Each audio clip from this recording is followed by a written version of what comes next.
परदेसी सुनते सारे श्रोतिਆਂ ਦਾ एक बार फिर स्वागत। दोस्तों मैं सुखनैब सिंह सिद्धू हाजिर है इस वक्त सिद्धू लाइव शो ਦੇ ਨਾਲ। ਜਤਿੰਦਰ ਪੰਨੂ ਸਾਹਿਬ ਦੇ ਨਾਲ ਆਪਾਂ ਹਫ਼ਤੇ 'ਚ 2 ਦਿਨ ਸਾਂਝ ਪਾਉਣੇ ਆ ਤੇ ਉਹ ਸਾਂਝ ਪਾਉਣ ਦੇ ਵਾਸਤੇ ਆਪਣੇ ਨਾਲ ਜੁੜ ਜਾਂਦੇ ਆ।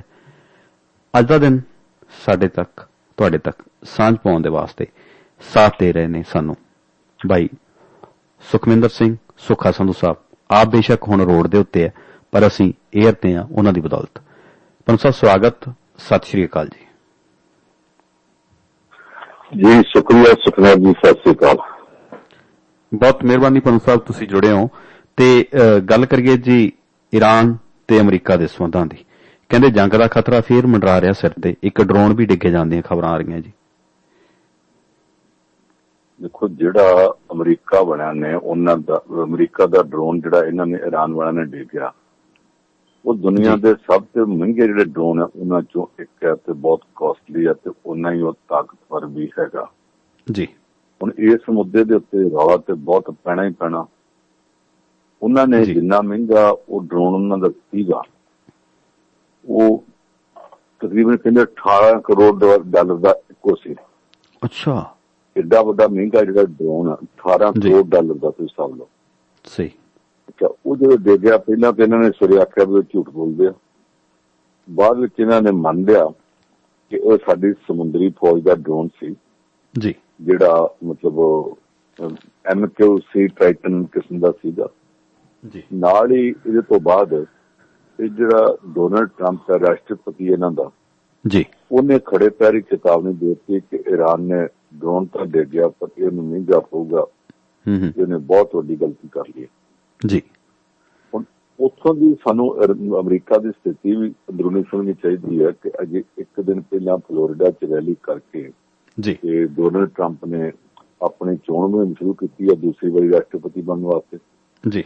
ਜਿਹੜਾ ਦੂਸਰੀ ਵਾਰੀ ਰਾਸ਼ਟਰਪਤੀ ਬਣਨ ਦੀ ਚੋਣ ਮੁਹਿੰਮ ਜੇ ਕੱਲ ਸ਼ੁਰੂ ਕਰਕੇ ਹਟਿਆ ਜੀ, ਇਸ ਮੌਕੇ ਜਰਾ ਜਿੰਨੀ ਕਮਜ਼ੋਰੀ ਵੀ ਵਿਖਾਵੇ ਤੇ ਆਪਣੇ ਦੇਸ਼ ਦੇ ਲੋਕਾਂ ਦੇ ਮਨੋਂ ਲੱਥ ਦਿਓ ਤੇ ਉਹ ਤਾਂ ਸ਼ੋਅ ਹੀ ਇਹ ਕਰਨਾ ਚਾਹੁੰਦਾ ਕਿ ਮੈਂ ਬੜਾ ਤਾਕਤਵਰ ਹਾਂ, ਮੈਂ ਕਰ ਦੂੰ। ਜਦੋਂ ਡਰੋਨ ਦੇ ਕੇ ਜਾਣ ਦੀ ਖਬਰ ਆਈ ਤੇ ਉਹਨੇ ਉਸੇ ਵੇਲੇ ਬਹੁਤ ਜ਼ੋਰਦਾਰ ਧਮਕੀ ਦੇ ਦਿੱਤੀ ਕਿ ਈਰਾਨ ਨੇ ਗਲਤੀ ਕੀਤੀ, ਉਹਨੂੰ ਪਛਤਾਉਣਾ ਪਵੇਗਾ। ਤੇ ਈਰਾਨ ਦੀ ਫੌਜ ਦਾ ਜਿਹੜਾ ਕਮਾਂਡਰ ਹੈ ਉਹਨਾਂ ਦੇ ਕਿਸੇ ਰਾਸ਼ਟਰਪਤੀ, ਪ੍ਰਧਾਨ ਮੰਤਰੀ, ਸਪੀਕਰ ਨੇ ਕੋਈ ਬਿਆਨ ਨਹੀਂ ਦਿੱਤਾ। ਉਹਨਾਂ ਦੀ ਫੌਜ ਦੇ ਕਮਾਂਡਰ ਨੇ ਆਖਿਆ ਜੀ ਸਾਨੂੰ ਪਰਵਾਹ ਨਹੀਂ, ਅਸੀਂ ਹਰ ਤਰ੍ਹਾਂ ਦੀ ਜੰਗ ਵਾਸਤੇ ਵੀ ਤਿਆਰ ਹਾਂ, ਸਾਨੂੰ ਕੋਈ ਚਿੰਤਾ ਨਹੀਂ। ਜਦੋਂ ਉਹਨੇ ਆਹ ਗੱਲ ਕਹਿਤੀ ਕਿ ਅਸੀਂ ਜੰਗ ਵਾਸਤੇ ਵੀ ਤਿਆਰ ਹਾਂ, ਇਹਦੇ ਤੋਂ ਬਾਅਦ ਹੁਣ ਅਮਰੀਕਾ ਦਾ ਪਿੱਛੇ ਹਟਣਾ ਔਖਾ। ਇਹਦਾ ਨਤੀਜਾ ਨਿਕਲਿਆ ਕਿ ਕੱਲ ਦੇ ਵਿੱਚ ਹੀ ਬੜੀ ਤੇਜ਼ੀ ਦੇ ਨਾਲ ਇੱਕੋ ਦਿਨ 'ਚ ਜਿਹੜਾ ਤੇਲ ਦਾ ਰੇਟ ਸਾਰੀ ਦੁਨੀਆ 'ਚ ਵੱਧ ਗਿਆ ਔਰ ਉਹ ਅੱਜ ਸ਼ਾਇਦ ਹੋਰ ਵੱਧ ਜਾਵੇ। ਇੱਕ ਸਾਰਿਆਂ ਨੂੰ ਲੱਗਦਾ ਕਿ ਜੇ ਇਸ ਖੇਤਰ ਵਿੱਚ ਜੰਗ ਲੱਗੀ ਤੇ ਇੱਕ ਆਪਣਾ ਈਰਾਨ ਦਾ ਤੇਲ ਤੇ ਪੂਰੀ ਤਰ੍ਹਾਂ ਬੰਦ ਹੋਣਾ ਹੀ ਹੋਣਾ। ਮੇਰੇ ਖਿਆਲ ਦੇ ਵਿੱਚ ਥੋੜਾ ਜਿਹਾ ਅੜਿੱਕਾ ਲੱਗ ਗਿਆ, ਇੱਕ ਬ੍ਰੇਕ ਲੈ ਲਈਏ ਤੇ ਬ੍ਰੇਕ ਤੋਂ ਬਾਅਦ ਅੜਿੱਕਾ ਦੂਰ ਕਰਦੇ ਹਾਂ। ਪੰਨੂ ਸਾਹਿਬ, ਫਿਰ ਹਾਲਾਤ ਕਿਹੋ ਜਿਹੇ ਰਹਿਣਗੇ ਜਦੋਂ ਅਸੀਂ ਇਸ ਗੱਲ ਬਾਰੇ ਸੋਚਦੇ ਹਾਂ ਕਿ ਡੋਨਲਡ ਟਰੰਪ ਹੋ ਰਿਹਾ ਜਿਹੜੇ ਆਪਦੀ ਚੋਣ ਮੁਹਿੰਮ ਵੀ ਭਖਾਉਣ ਲੱਗੇ ਨੇ ਦੂਜੀ ਵਾਰ ਦੇ ਵਾਸਤੇ, ਦੂਜੇ ਪਾਸੇ ਉਹਨਾਂ ਦਾ ਡਰੋਨ ਡੇਗ ਲਿਆ ਗਿਆ। ਸੁਖਨੈਬ ਜੀ, ਤੁਸੀਂ ਉਹਨਾਂ ਦੀ ਜਿਹੜੀ ਚੋਣ ਮੁਹਿੰਮ ਹੈ ਉਹਦਾ ਪਹਿਲਾ ਦਿਨ ਜਿਹੜੀਆਂ ਰੈਲੀ ਵਿੱਚ ਤਕਰੀਰ ਕੀਤੀ ਹੈ ਸੁਣੀ ਹੋਵੇਗੀ, ਮੈਂ ਵੀ ਬੜੇ ਧਿਆਨ ਨਾਲ ਸੁਣੀ। ਉਹਦੇ ਚ ਮੁੜ ਕੇ ਉਹ ਨਰਿੰਦਰ ਮੋਦੀ ਵਾਂਗ ਇਹ ਮੁੱਦਾ ਉਭਾਰਦੇ ਨੇ ਕਿ ਮੇਰੇ ਦੇਸ਼ ਦੀ ਮਹਾਨਤਾ ਮੈਂ ਬਹਾਲ ਕਰ ਸਕਦਾ, ਮੈਂ ਦੇਸ਼ ਨੂੰ ਮਹਾਨ ਬਣਾ ਸਕਦਾ। ਜਿਹੜੇ ਮੇਰੇ ਕੋਲ ਖਿਲਾਫ ਬੋਲਦੇ ਸਨ, ਉਹ ਦੇਸ਼ ਦੀ ਮਹਾਨਤਾ ਦੇ ਖਿਲਾਫ ਬੋਲਦੇ ਸਨ, ਉਹਨਾਂ ਨੂੰ ਲੋਕਾਂ ਨੇ ਝੂਠੇ ਕਰਤਾ। ਉਹਨਾਂ ਨੇ ਮੇਰੇ ਤੇ ਸਾਰੀ ਤਕਰੀਰ ਏਦਾਂ ਲੱਗਦੀ ਹੈ ਜਿਵੇਂ ਭਾਰਤ ਵਾਲਿਆਂ ਦੀ ਤਕਰੀਰ ਲੈ ਕੇ ਉਹਨੇ 19 ਕਾਂਟ ਛਾਂਟ ਕਰਕੇ ਤੇ ਆਪ ਬੋਲ ਦਿੱਤੀ ਹੋਵੇ। ਇਹਦੇ ਤੋਂ ਜਾਪਦਾ ਹੈ ਜਿਸ ਤਰ੍ਹਾਂ ਦਾ ਸਖਤ ਸਟੈਂਡ ਲੈ ਰਿਹਾ, ਉਸ ਸਖਤ ਸਟੈਂਡ ਤੇ ਹੁੰਦਿਆਂ ਈਰਾਨ ਦੇ ਨਾਲ ਉਹਨਾਂ ਦਾ ਪੇਚਾ ਵੀ ਪੈ ਸਕਦਾ। ਅੱਗੇ ਵੀ ਨਿੱਕੀਆਂ ਨਿੱਕੀਆਂ ਗੱਲਾਂ ਤੋਂ ਇਰਾਕ ਨਾਲ ਪੇਚਾ ਪਿਆ ਸੀ ਔਰ ਉਦੋਂ ਦੇ ਰਾਸ਼ਟਰਪਤੀ ਜਾਰਜ ਬੁਸ਼ ਨੇ ਪਾਤਾ ਜਿਹੜਾ ਬਹੁਤ ਮੁੜਕਾ ਔਖਾ ਹੋ ਗਿਆ ਸੀ ਇਹਨਾਂ ਨੂੰ ਪਿੱਛੇ ਹਟਣਾ। ਇਸ ਵਾਰੀ ਡੋਨਲਡ ਟਰੰਪ ਵੀ ਜਿੱਦਾਂ ਦਾ ਸਖਤ ਸਟੈਂਡ ਲੈਂਦਾ ਪਿਆ, ਉਹ ਸਖਤ ਸਟੈਂਡ ਦੇ ਹੁੰਦਿਆਂ ਕੁਝ ਵੀ ਹੋ ਸਕਦਾ। ਅੱਜ ਤੇ ਭਲਕ 2-3 ਦਿਨ ਜਿਹੜੇ ਬੜੇ ਕਰੂਸ਼ਲ ਨੇ, ਬੜੇ ਨਾਜ਼ੁਕ ਨੇ, ਜਿਨ੍ਹਾਂ ਚ ਕਿਸੇ ਵਕਤ ਕੋਈ ਵੀ ਖਬਰ ਆ ਸਕਦੀ ਜੀ। ਇਧਰੋਂ ਜੇ ਭਾਰਤ ਦੀ ਗੱਲ ਕਰਾਂਗੇ ਤਾਂ ਰਾਮਨਾਥ ਕੋਵਿੰਦ ਭਾਰਤ ਦੇ ਰਾਸ਼ਟਰਪਤੀ ਨੇ ਤੇ ਹੁਣ ਮੌਜੂਦਾ ਸਰਕਾਰ ਦੀ ਜਦੋਂ ਕਾਰਗੁਜ਼ਾਰੀ ਦੇ ਉੱਤੇ ਨਜ਼ਰ ਮਾਰਨੀ ਹੈ ਤਾਂ ਜਿਹੜਾ ਪਹਿਲਾ ਸੈਸ਼ਨ ਆ ਉਹਦੇ ਚ ਰਾਸ਼ਟਰਪਤੀ ਦਾ ਭਾਸ਼ਣ ਕਿਵੇਂ ਰਿਹਾ ਜੀ? पार्लीमेंट की एक रवायत है कि जदों नवा साल शुरू होवे उदों भी पहला भाषण ते जदों नवी पार्लीमेंट चुनी जाए उदों भी पहला भाषण आम तौर पर राष्ट्रपति करता है। कल सारे राष्ट्रपति ने किया, पर भाषण राष्ट्रपति का कदे नहीं होंदा जी। वो भाषण मौके की सरकार तैयार करके भेजती है तो अपनी नीतियां ते अपनी प्राप्तियां दोनों दसती है जी। इतने राष्ट्रपति ने अपना भाषण किया, उसने आख्या कि असं किसानों वास्ते बहुत कुछ करांगे जी, असं कारोबारी लोगों बारे व्यापारियों बारे बहुत कुछ करांगे, खास तौर पर जो छोटे व्यापारी ने छोटे दुकानदार ने उन्होंने वास्ते असं पहली बार पेंशन स्कीम लियांदी, ये भी गल्लां ने कीती जी। उन्हें भी आख्या कि असं स्टार्टअप होर वधावांगे तो असं नौजवानों को रोजगार देंगे। ये सारा जो कुछ भी उन्हें आख्या, औरतों बारे भी उन्हें आख्या, जो कुछ भी उन्हें आख्या जी, वो सारा इस वक्त तो चंगा मोदी सरकार कुछ करेगी जी। दूजी गल यह है कि यह गल्लां तो मोदी सरकार पिछले 5 सालों भी राष्ट्रपति को अखवाती रही, पर बहुता कुछ किया नहीं। कुछ लोग कहते जी है थोड़ी दोबारा मजबूत होकर नरेंद्र मोदी आया तो करेगा, चलो कर दे, चंगी गल है। उदा ये जो भी हो जाए भाषण राष्ट्रपति का नहीं, भाषण तो राष्ट्रपति को करवाया जाता होंदा मौके की सरकार का। साडे कोल एक तजर्बा इहो जिहा कि अटल बिहारी वाजपेयी नूं प्रधानमंत्री बना दिता गया तो उहदे कोल भरोसे का वोट लैण जोगियां वोटां नहीं सन जी। उहदी सरकार ने हुण पार्लीमेंट दे विच भाषण तक करवाउणा सी, राष्ट्रपति का करवा दिता गया। वो सारियां नीतियां उन्होंने अपनियां बनाईयां, जो भरोसे का वोट लेना सी ते वाजपेयी साहब ने अस्तीफा दे दिता कि मेरे को बंदे नहीं गए जी। नवीं सरकार देवगढ़ की बन गई। समस्या ये आ गई कि राष्ट्रपति के भाषण के उत्ते धन्नवाद का मता पास करना होंदा, जे धन्नवाद का मता पास करते हो तो सारी नीति जी राष्ट्रपति ने पढ़ी वो वाजपेयी सरकार की है कि जे वो मता नहीं पास करते तो तभी ये एक किस्म की बेअदबी है राष्ट्रपति की, जो देश का संवैधानिक मुखी है। बड़ी समस्या आ गई। फिर उस इको एक मौके के उत्ते यह फैसला करना पिया कि भाषण भावें वाजपेयी ग्रुप दियां ते भाजपा दियां नीतियां का, देवगढ़ सरकार भी ये धन्नवाद का मता पास कर देगी। इदा भी कई बार मजबूरी बन जाती है। सो राष्ट्रपति के भाषण के जो कुछ आख्या गया सीधे तौर पर अगले 5 सालों वास्ते नवी सरकार जी दोबारा बनी सरकार है नरेंद्र मोदी की, वो सरकार दी नीतियां भी चल गया, राष्ट्रपति का कुछ नहीं जी। वंश साहब अपने मुल्क दे विच कई चीजां चलदियां भी एक ही होणियां चाहीदियां, one rank one pension, one बंदा वन मैरिज, कईयां दी वो भी नहीं हुंदी ते नाल हुण जिहड़ा अगला मसला है कि वन नेशन वन इलैक्शन, इस मामले ते बाकी तरह की कहंदियां जी सत्ताधारी धिर तो बिना? देखो बाकी तरह चो कांग्रेस, समाजवादी पार्टी, बहुजन समाज पार्टी ते जिहड़े तृणमूल कांग्रेस है वो मीटिंग विच नहीं गए जी। कम्युनिस्टां दी दोवें पार्टियां गईयां ने, इन्हां चो एक दे 3 MP है ते एक दे 2 MP है, कदे इन्हां दे 60-65 हुंदे सन, इस वेले दोवां दे रला के 5 ने जी।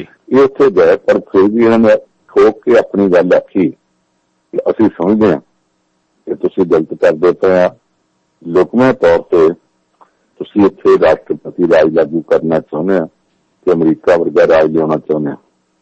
ये भी आख्या गया कि ये वन नेशन वन इलैक्शन का कंसैप्ट कामयाब नहीं होगा।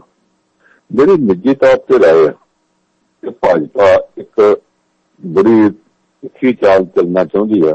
उस तिखी चाल के एक बार 1967 इंदिरा गांधी ने इदा किया कि सारे देश इकट्ठियां चोणां करातियां, पार्लीमेंट की भी कराती, सारे सूबे दी भी करातियां, और तजर्बा कामयाब नहीं सिरिया हाल नहीं सी कढ़िया तो पंजाब जस्टिस गुरनाम सिंह की सरकार जी टुट गई। वो सरकार की अगवाई अकालियां कोल सी, पर उस कम्युनिस्ट भी शामिल सी, जनसंघ भी होंदी सी, भाजपा उदों बनी नहीं जो जनसंघ होंदी सी। जो वो सरकार टुट गई, फर्ज करो कल वन नेशन वन इलैक्शन कर दें, किसी सूबे की सरकार टुट जाती है तो नवी चोण करवानी पै जाती है कि पार्लीमेंट नाल तोड़ देंगे तो भारत के 26 सूबे दी सारियां सरकार तोड़ देंगे। ये तो बड़ी समस्या। वो कहते नहीं तोड़नी नहीं, असं दोबारा चोण करानी नहीं, 5 साल उसे असैम्बली उस पार्लीमेंट में कढ़ने हैं, जिदा मर्जी को बहुत संमति है। जे सरकार टुट गई दूजी बन गई, आपो जोड़ तोड़ करके बना लें, नवी चोण नहीं करानी, 5 साल वो रखनी है। इसका की नतीजा होगा जी कि जिथे किते विरोधी धਿਰ ਦੀ सरकार चलती है उस 4 बंदियां ने चाबी ला के रौला पवा दो, सरकार चल ना सके। ਜਦੋਂ ਸਰਕਾਰ ਚੱਲੇਗੀ ਨਾ ਡਿੱਗ ਪਵੇਗੀ।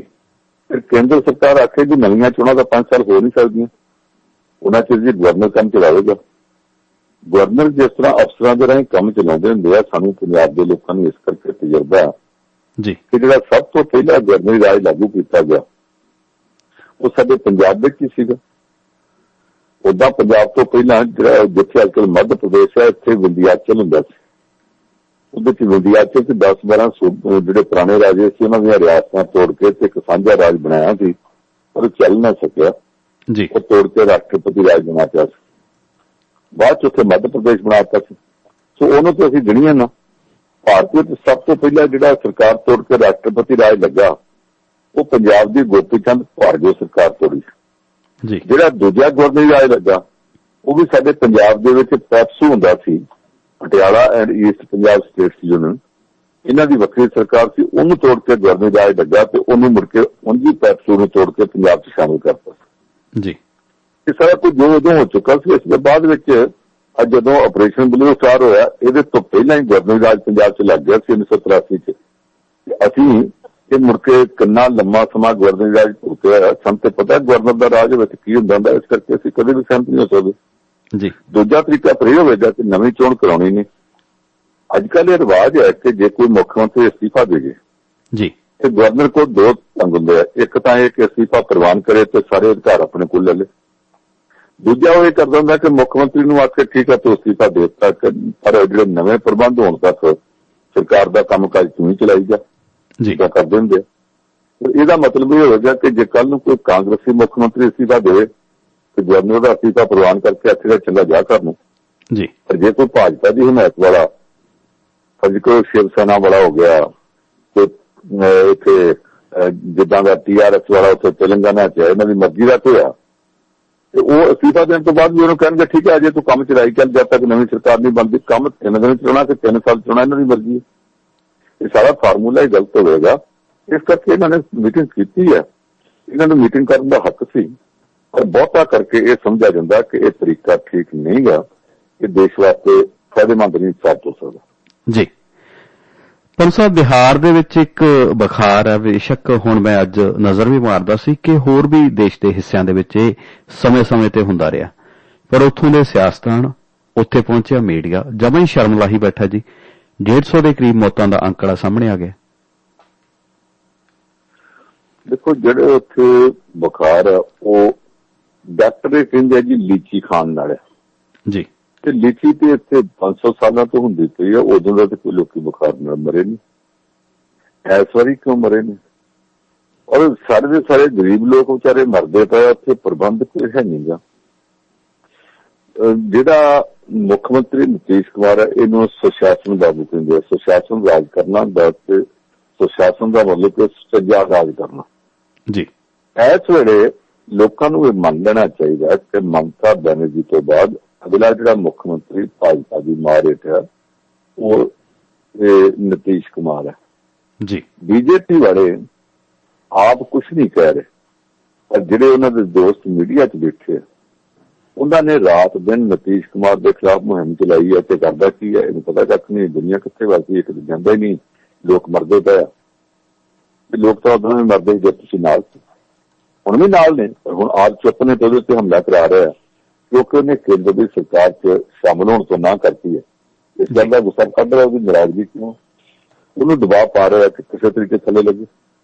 ਇੱਧਰ ਮੌਤਾਂ ਵਧੀ ਜਾ ਰਹੀਆਂ ਨੇ। ਜਿਹੜੇ ਇਲਾਕੇ 'ਚ ਮੌਤਾਂ ਵੱਧ ਰਹੀਆਂ ਉਸ ਇਲਾਕੇ 'ਚ ਇੱਕ all India medical institute AIIMS ਬਣਨਾ ਸੀ, ਕੇਂਦਰ ਸਰਕਾਰ ਨੇ ਪ੍ਰਵਾਨ ਕਰਤਾ। ਉਸ ਪ੍ਰਵਾਨਗੀ ਤੋਂ ਬਾਅਦ ਵੀ ਝਗੜਾ ਪੈ ਗਿਆ ਕਿ ਰਾਜ ਸਰਕਾਰ ਜ਼ਮੀਨ ਹੋਰ ਥਾਂ ਦਿੰਦੀ ਸੀ ਤੇ ਕੇਂਦਰ ਦਾ ਮੰਤਰੀ ਜਿਹੜਾ ਉਹ ਜ਼ਮੀਨ ਹੋਰ ਥਾਂ ਲੈਂਦਾ ਸੀ। ਦੋਵਾਂ ਦੇ ਆਪਸੀ ਝਗੜੇ ਦੇ ਵਿੱਚ ਉਹ 3 ਸਾਲ ਹੋ ਗਏ ਆ, ਉਸ ਏਮਸ ਦੇ ਹਸਪਤਾਲ ਦੀ ਨੀਂਹ ਨਹੀਂ ਰੱਖੀ ਜਾ ਸਕੀ, ਉੱਥੇ ਵੀ ਰੇਟਕਾ ਪਿਆ ਕਰਦਾ। ਇੰਨੀਆਂ ਮੌਤਾਂ ਹੋਣ ਤੋਂ ਬਾਅਦ ਕੇਂਦਰ ਦੇ ਮੰਤਰੀ ਵੀ ਉੱਥੇ ਇਸ ਕਰਕੇ ਹਸਪਤਾਲ 'ਚ ਨਹੀਂ ਗਏ। ਪਤਾ ਲੱਗਾ ਜੀ ਉਹ ਡਰਦੇ ਇਸ ਗੱਲ ਤੋਂ ਕਿ ਸਾਨੂੰ ਇਨਫੈਕਸ਼ਨ ਨਾ ਹੋ ਜੇ ਕਿ ਨਾ ਹੋ ਜੇ, ਕੀ ਹੋ ਗਿਆ ਪਤਾ ਨਹੀਂ, ਪਰ ਇਹਦੇ ਨਾਲ ਉੱਥੇ ਹਾਲਾਤ ਪੈਰੋ ਪੈਰ ਵਿਗੜਦੇ ਜਾ ਰਹੇ ਆ।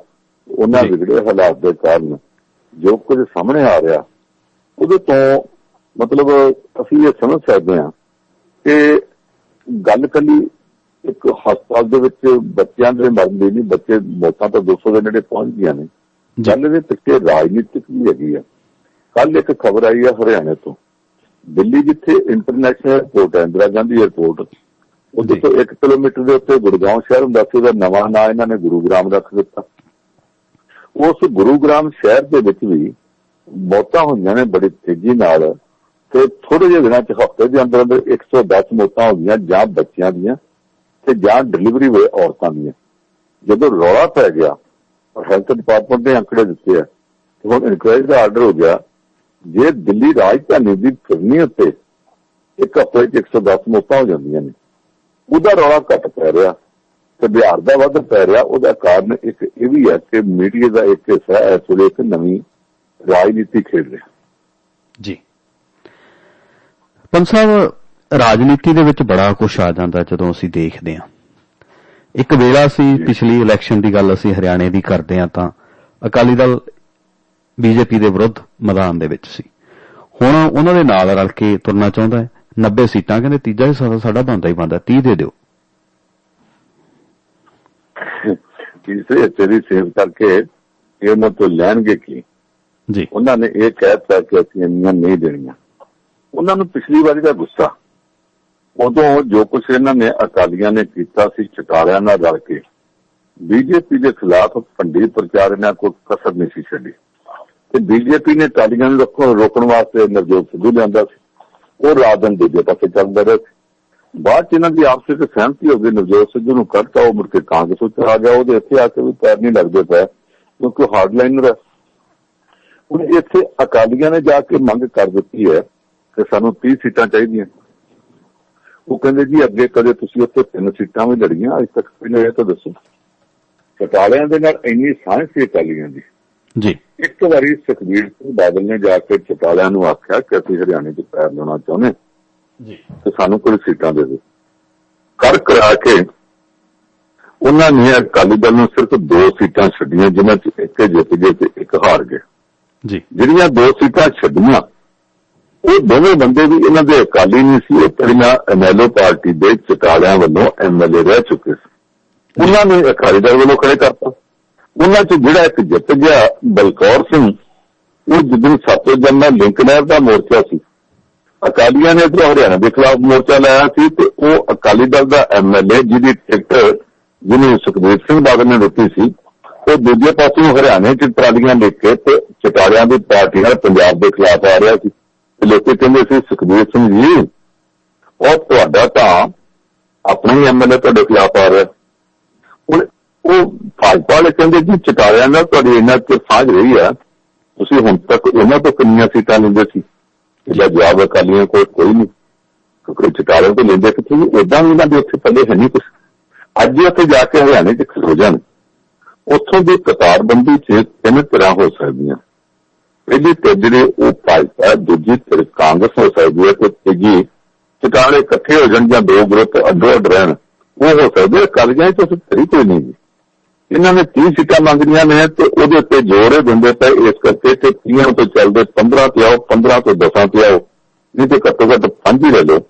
ਪਰ ਭਾਜਪਾ ਇਹਨਾਂ ਨੂੰ ਦੇਣ ਨੂੰ ਤਿਆਰ ਨਹੀਂ। ਪਰਸੋਂ ਉਹਨਾਂ ਦੀ ਆਪੋ 'ਚ ਮੀਟਿੰਗ ਹੋਈ ਤੇ ਉਹਨਾਂ ਨੇ ਸਲਾਹ ਕਰ ਲਈ ਹੈ ਕਿ ਜੇ ਜ਼ਿਆਦਾ ਹੀ ਜ਼ੋਰ ਜ਼ਾਰ ਜਿਹਾ ਪਾਉਣ ਅਕਾਲੀ ਦਲ ਵਾਲੇ, ਇਹਨਾਂ ਨੂੰ ਕਹਿ ਦੇ ਪੰਜਾ ਰਾਏ ਪਾਓ, ਕੋਈ ਲੋੜ ਨਹੀਂ ਤੁਹਾਡੀ। ਇਹ ਹੋ ਸਕਦਾ ਕਿ ਹਰਿਆਣੇ 'ਚ ਭਾਜਪਾ ਇਹਨਾਂ ਨੂੰ ਅੰਗੂਠਾ ਵਿਖਾ ਦਿੰਦੀ ਹੋਵੇ ਜੀ। ਪੰਜ ਸਾਹਿਬ, ਸ਼੍ਰੀ ਗੁਰੂ ਨਾਨਕ ਦੇਵ ਜੀ ਦਾ 550ਵਾਂ ਪ੍ਰਕਾਸ਼ ਉਤਸਵ ਆ ਰਿਹਾ ਹੈ। ਇੱਕ ਪਾਸੇ ਸਰਨਾ ਹੋ ਰਿਹਾ, ਕਹਿੰਦੇ ਜੀ ਅਸੀਂ ਵੀ ਹੁਣ ਮਨਜ਼ੂਰੀ ਲੈ ਲਈ ਹੈ, ਪਾਕਿਸਤਾਨ ਜਾਊਗਾ ਨਗਰ ਕੀਰਤਨ। ਦੂਸਰੇ ਪਾਸੇ ਕੈਪਟਨ ਅਮਰਿੰਦਰ ਸਿੰਘ ਹੋਰਾਂ ਦਾ ਬਿਆਨ ਆ ਰਿਹਾ ਕਿ ਐਸਜੀਪੀਸੀ ਦੇ ਨਾਲ ਮਿਲ ਕੇ ਅਸੀਂ ਇਹ ਪ੍ਰਕਾਸ਼ ਪੁਰਬ ਮਨਾਵਾਂਗੇ। ਦੇਖੋ, ਇਹਦੇ 'ਚ ਜਿਹੜੀ ਪਹਿਲ ਹੈ ਉਹ ਤਾਂ ਕੀਤੀ ਸੀ ਜਿਹੜਾ ਸ਼੍ਰੋਮਣੀ ਕਮੇਟੀ ਦਾ ਅੱਜ ਕੱਲ੍ਹ ਪ੍ਰਧਾਨ ਹੈ ਗੋਬਿੰਦ ਸਿੰਘ ਲੌਂਗੋਵਾਲ ਜੀ, ਉਹਨੇ ਆਖਿਆ ਸੀ ਕਿ ਅਸੀਂ ਸਰਕਾਰ ਦੇ ਨਾਲ ਮਿਲ ਕੇ 550ਵਾਂ ਜਿਹੜਾ ਪ੍ਰਕਾਸ਼ ਉਤਸਵ ਮਨਾਉਣ ਦਾ ਯਤਨ ਕਰਾਂਗੇ ਜੀ। ਪਰ ਉਹਨੇ ਆਖਿਆ ਸੀ, ਬਾਦਲਾਂ ਨੇ ਆਖਿਆ ਅੰਤਮ ਫੈਸਲਾ ਉਹਨੇ ਨਹੀਂ ਕਰਨਾ ਹੁੰਦਾ, ਬਾਦਲਾਂ ਨੇ ਕਰਨਾ ਹੁੰਦਾ ਜੀ। ਬਾਦਲ ਪਿਓ ਤੱਕ ਇਹਦੇ ਬਾਰੇ ਬੋਲੇ ਨਹੀਂ। ਕੁਝ ਲੋਕਾਂ ਦਾ ਖਿਆਲ ਹੈ ਕਿ ਇਹਨੇ ਉਹਨਾਂ ਤੋਂ ਪੁੱਛ ਕੇ ਆਖਿਆ ਇੱਕ ਸਮਝੌਤੇ ਦਾ ਰਾਹ ਕੱਢਣ ਦਾ ਯਤਨ। फिर पंजाब सरकार ने एक कमेटी बनाई 3 मंत्रियों की, उन्होंने चरणजीत सिंह चन्नी जिहड़ा 1 नंबर से, ओम प्रकाश सोनी दूजे नंबर से, सुखजिंदर सिंह रंधावा मंत्री जिहड़ा डेरा बाबा नानक 3 नंबर से रखा, उन्होंने तीनों की कमेटी बनाई और एक कहता ये कमेटी फैसला करेगी। कल मीटिंग की मुख्यमंत्री ने इस कमेटी ने कहता कि तुसीं श्रोमणी गुरुद्वारा प्रबंधक कमेटी नाल भी गलबात करो करके यतन करो कि जो काम करने वाले आ वो सारे कर दिते जाण। कल की मीटिंग में मुख्यमंत्री ने यह भी आख्या कि सुल्तानपुर लोधी तो कपूरथला, कपूरथला तो करतारपुर, सुभानपुर ब्यास, ब्यास तो इत्थे सीधा ही मेहता चौक बटाला, फिर इथों डेरा बाबा नानक तक जिहड़ा रस्ता, इहदा सारे का नाम श्री गुरु नानक देव जी मार्ग रखना। गुरु नानक देव जी मार्ग रखने वास्ते इहदे चों एक तो इन्हों सड़क चौड़ी करनी पैनी, डिवाइडर पाना पैना जिहड़े सुल्तानपुर लोधी तो करतारपुर तक, जिहड़ी सुल्तानपुर लोधी तो कपूरथला ते कपूरथला तो करतारपुर जाती है। करतारपुर तो ब्यास तक नेशनल हाईवे नंबर 1 चलता ही चलता। अगों ब्यास तो जिहड़े मेहता चौक तक है वो सड़क इन्हों थोड़ी जी और चौड़ी करनी पैनी है। वो शायद ये उतों रईए तो करेंगे, उदा राधा स्वामी वाले शायद चाहणगे कि साडे डेरे वालों करो, और वो क्योंकि अजे तक प्रवानत रूट बहुता नहीं गा, लोगों च प्रचलित नहीं गा, ये करेंगे रईए तो इतों मेहता चौक बटाला, बटाले तो डेरा बाबा नानक तक एक सड़क चौड़ी करता एक काफी लंबा चौड़ा काम है, जिहड़ा इन्होंने कल मीटिंग के मुख्यमंत्री ने कहता कि शुरू कर दो। तीजा उत्थे यूनिवर्सिटी कॉलेज खुलना लड़कियों वास्ते सुल्तानपुर लोधी च, चलो वो वक्री गल होगी, वो चंगा खोलना। सब तो चंगी गल की है कि सुल्तानपुर लोधी की व्यक्ति जी पुरानी विरासत कुछ विरासती इमारतां पईआं ने उन्होंने संभाल की जाए, तो नाल उस वक्त का जो सुल्तानपुर लोधी जिन्ना क खाका उलीकिया जा सकता उन्हें स्मार्ट सिटी बनाने वास्ते वो सहूलतां सारियां वधाउण वास्ते मुख्यमंत्री ने कहता भी करो। इहदा सारियां तो वड्डी गल इक्को ही है जिहड़ी तुहां शुरू सी कि श्रोमणी गुरुद्वारा प्रबंधक कमेटी नाल मिल के मनाया जाए। अगे ये हुंदा कि श्रोमणी कमेटी ते अकाली दल वो दोवें एक दूसरे नाल मैं ते मासी एक ही बन जांदे ते बाकियां नाल वो तालमेल नहीं करदे। जदों कैप्टन अमरिंदर सिंह की पिछली सरकार सी उदों उत्थे तरनताਰਨ शहर का मनाया गया सीगा शायद 350 साल या 400 साल हम याद नहीं। वो फैसला सारा सरकार ने किया कि असं श्रोमणी कमेटी मिल के मनावांगे। श्रोमणी कमेटी के उत्ते अकाली दल का कब्जा सी, इन्होंने आख्या जी असं धर्म मनाना नहीं। फिर तरनताਰਨ 2 स्टेजां लगियां सन, एक स्टेज कैप्टन अमरिंदर सिंह जी जिथे कुछ साध संत भी सद लिया, तो दिल्ली की गुरुद्वारा कमेटी के प्रधान उदों परमजीत सिंह सरने होंदे सी, उन्होंने सद लिया, कुछ होर लोग सद लिया। दूजी स्टेज श्रोमणी कमेटी ने तो अकाली दल ने ला ली, जिहदे दिल्ली तो सुषमा स्वराज भी आ गई, स्वामी अग्निवेश भी आ गया, तो होर लोग भी आ गए। वो स्टेज उन्होंने ला ली और दोनों स्टेजों के उत्ते एक दूसरे के खिलाफ प्रचार हो रहा सी। तरनताਰਨ ने जिला बनाने का ऐलान भी उदों कैप्टन अमरिंदर सिंह ने किया सी। इस वारी भी उस किस्म का टकराव ना करन, दोवें तरह मिल के मना लें, क्योंकि जतिंदर सिंह लौंगोवाल भी सहमत है, ये भी सहमत है, ये बहुत वड्डी प्राप्ति होगी। मैं समझदा कि इहदे वास्ते जतन कीते जाने चाहिए कि काम हो जाए। सिरे चढ़दा कि नहीं चढ़दा ये पता नहीं। रह गया सवाल सरना ग्रुप वालों, उन्होंने जिहड़ा अकाली दल दिल्ली है उसके वालों एक नगर कीर्तन लैके ननकाना साहब जान दा, अगे भी जाते होंगे, ऐश्वरी भी चले जाएंगे, लोग इसमें उत्ते खुश होंगे, ठीक है, बहुत सारे लोग शामिल होंगे। श्रोमणी कमेटी तो अकाली दल शामिल नहीं होने लगे क्योंकि उन्होंने निजी लोग ने अगे एक बार इतों एक सोने की पालकी बना के लै गया सी, भारत भी चली गई, पाकिस्तान ने भी नहीं दी। पर जब उथे गए तो विदेशों तो आई संगत के कुछ बंद तो रौला पवाता, तो अकाली दल ने श्रोमणी कमेटी नहीं आखा असं सहमत नहीं, तो फिर पालकी लागे रखाती सी, सोने की पालकी वरतनी नहीं चाहिए। इदा का विजन इस वारी भी पै सकता है क्योंकि उन्होंने सरनिया के नाल इन्हां दी बनदी नहीं, वो टकराव इहदे सवाल के उत्ते इस वारी भी सामने आ सकता। जी पंत साहब, की मामला है कि हाई कोर्ट दे विच 2 ग्रंथियां तो माफी मंगाई गई। ਗ੍ਰੰਥੀਆਂ ਨੂੰ ਤਾਂ ਗੁਰੂ ਘਰ ਦੇ ਵਜ਼ੀਰ ਕਿਹਾ ਜਾਂਦਾ ਹੁੰਦਾ ਜੀ, ਉਹ ਤਾਂ ਸਭ ਤੋਂ ਉੱਤਮ ਹੀ ਗਿਣਦੇ ਆਪਦੇ ਆਪ ਨੂੰ। ਹੁੰਦੇ ਸਨ ਗੁਰੂ ਘਰ ਦੇ ਵਜ਼ੀਰ ਤੇ ਉੱਤਮ। ਅੱਜ ਕੱਲ੍ਹ ਗ੍ਰੰਥੀਆਂ ਦੇ ਵਿੱਚੋਂ ਵੀ ਸਾਰੇ ਗ੍ਰੰਥੀ ਮਾੜੇ ਨਹੀਂ ਗੇ, ਪਰ ਗ੍ਰੰਥੀਆਂ ਚੋਂ ਕੁਝ ਲੋਕਾਂ ਨੇ ਸ਼ਰਮ ਲਾਈ ਪਈ ਹੈ ਜੀ। ਅਜੇ ਥੋੜੇ ਦਿਨ ਪਹਿਲਾਂ ਮੁਕਤਸਰ ਦੇ ਲਾਗੇ ਇੱਕ ਥਾਂ ਤੋਂ ਇੱਕ ਗ੍ਰੰਥੀ ਦਾ ਰਿਪੋਰਟ ਆਈ ਕਿ ਉਹਨੇ ਆਪਣੇ ਘਰ ਗੁਰੂ ਗ੍ਰੰਥ ਸਾਹਿਬ ਦੀ ਡੇਟ ਰੱਖੀ ਹੈ। ਅੱਧੀ ਰਾਤ ਨੂੰ ਜੋੜੇ ਆਉਂਦੇ ਆ, ਉਹ ਆਪਣੀ ਮਰਜ਼ੀ ਦੇ 30-40 ਬੰਦੇ ਇਕੱਠੇ ਕਰਦਾ, ਆਂਢ ਗੁਆਂਢ ਲੋਕਾਂ ਨੂੰ ਕਹਿੰਦਾ ਜੀ ਸਾਡਾ ਸਤਸੰਗ ਹੈ, ਇਸੇ ਰਾਤ ਨੂੰ ਇੱਕ ਜੋੜੇ ਦਾ ਵਿਆਹ ਕਰ ਦਿੰਦੇ। ਉਹ ਸਾਰੇ ਮੁੰਡੇ ਕੁੜੀਆਂ ਉਹ ਨੇ ਜਿਹੜੇ ਘਰਾਂ ਤੋਂ ਭੱਜੇ ਹੁੰਦੇ ਆ ਜਾਂ ਕਿਤੇ ਭਜਾ ਕੇ ਜਾਂਦੇ ਹੁੰਦੇ ਆ। ਉਹਦੀ ਸ਼ਿਕਾਇਤ ਹੋਈ, ਫਿਰ ਜੇ ਕਰੋ ਗੁਰੂ ਗ੍ਰੰਥ ਸਾਹਿਬ ਦੀਆਂ ਬੇੜਾਂ ਗੁਰਦੁਆਰਾ ਕਮੇਟੀ ਵਾਲੇ ਚੁੱਕ ਕੇ ਲੈ ਗਏ ਜੀ। ਇਹ ਹੈਗਾ ਚੰਡੀਗੜ੍ਹ ਦਾ ਕੇਸ। ਇਸ ਵੇਲੇ 2 ਪਿੰਡਾਂ ਦੇ 2 ਗ੍ਰੰਥੀ ਨਵੇਂ ਫੜੇ ਗਏ। ਇਹਦੇ ਤੋਂ ਪਹਿਲਾਂ ਵੀ 5-6 ਵਾਰ ਇਹੋ ਜਿਹੀਆਂ ਘਟਨਾਵਾਂ ਹੋਈਆਂ ਨੇ। ਇੱਥੇ ਇੱਕ ਮੁੰਡਾ ਕੁੜੀ ਆ ਗਏ, ਉਹਨਾਂ ਨੇ ਆ ਕੇ ਆਖਿਆ ਜੀ ਸਾਨੂੰ ਸਿਕਿਉਰਿਟੀ ਦਿਓ, ਸਾਨੂੰ ਮਾਂ ਬਾਪ ਤੋਂ ਖਤਰਾ। ਅਸੀਂ ਵਿਆਹ ਕਰਾਇਆ, ਜਾ ਕੇ ਸਰਟੀਫਿਕੇਟ ਪੇਸ਼ ਕੀਤਾ। ਅੱਗੇ ਜੱਜ ਸਾਹਿਬ ਜਿਹੜੇ ਉਹ ਵੀ ਸਿੱਖ ਨੇ, ਉਹਨਾਂ ਨੂੰ ਪਤਾ ਕਿੱਥੇ ਕੀ ਹੁੰਦਾ। ਉਹਨਾਂ ਨੇ ਐਸਐਚਓ ਨੂੰ ਆਰਡਰ ਕੀਤਾ ਕਿ ਗ੍ਰੰਥੀ ਜਿਹੜੇ ਦੋਵੇਂ ਇਹਨਾਂ ਸਭੇ ਇਹਨਾਂ ਦੋਵਾਂ ਦੇ ਵਾਰ-ਵਾਰ ਇਹੋ ਜਿਹੇ ਸਰਟੀਫਿਕੇਟ ਕਿੱਦਾਂ ਆ ਰਹੇ। ਫਿਰ ਪਤਾ ਕੀਤਾ ਗਿਆ ਕਿ ਉੱਥੇ ਇਸ ਤਰ੍ਹਾਂ ਦੇ ਸਰਟੀਫਿਕੇਟ ਦੇਣ ਦਾ ਕੰਮ ਹੁੰਦਾ। ਲੋਕੀ ਆਉਂਦੇ ਆ, ਚੋਰੀ ਵਿਆਹ ਕਰਦੇ ਆ। ਉਹਦੇ ਚ ਫਿਰ ਉਹਨਾਂ ਦੋਵਾਂ ਗ੍ਰੰਥੀਆਂ ਨੂੰ ਆਖਣ ਕਿ ਅੱਗੇ ਤੋਂ ਜਿਹੜੇ ਲੋਕ ਇੱਥੇ ਆਏ ਹੋਣ ਜਿਨ੍ਹਾਂ ਦਾ ਤੁਸੀਂ ਆਈ ਕਾਰਡ ਵੀ ਨਹੀਂ ਪੁੱਛਦੇ ਜੀ, ਕੋਈ ਉਹਨਾਂ ਦੀ ਪਛਾਣ ਦਾ ਵੀ ਤੁਹਾਡੇ ਕੋਲ ਆਈਡੀ ਦਾ ਕੋਈ ਪ੍ਰਬੰਧ ਨਹੀਂ। ਉਹਨਾਂ ਦੇ ਮਾਂ ਬਾਪ ਉਹਨਾਂ ਦਾ ਇੱਕ ਵੀ ਰਿਸ਼ਤੇਦਾਰ ਨਾਲ ਨਹੀਂ ਹੁੰਦਾ। ਉਹਨਾਂ ਦਾ ਵਿਆਹ ਤੁਸੀਂ ਕਿੱਦਾਂ ਕਰੀ ਜਾਂਦੇ ਕਿੱਥੇ ਜੀ। ਦੋਵਾਂ ਗ੍ਰੰਥੀਆਂ ਨੇ ਸਜ਼ਾ ਤੋਂ ਬਚਣ ਵਾਸਤੇ ਉੱਥੇ ਮਾਫੀ ਮੰਗੀ ਔਰ ਨਾਲ ਵਾਅਦਾ ਕੀਤਾ ਕਿ ਅੱਗੇ ਤੋਂ ਇਹ ਕੰਮ ਅਸੀਂ ਨਹੀਂ ਕਰਾਂਗੇ। ਐਸਐਚਓ ਨੇ ਆਖਿਆ ਜੀ ਮੈਂ ਤੇ ਨਜ਼ਰ ਰੱਖਾਂਗਾ, ਅੱਗੇ ਤੋਂ ਕੰਮ ਨਹੀਂ ਕਰ ਲੈਂਦਾ।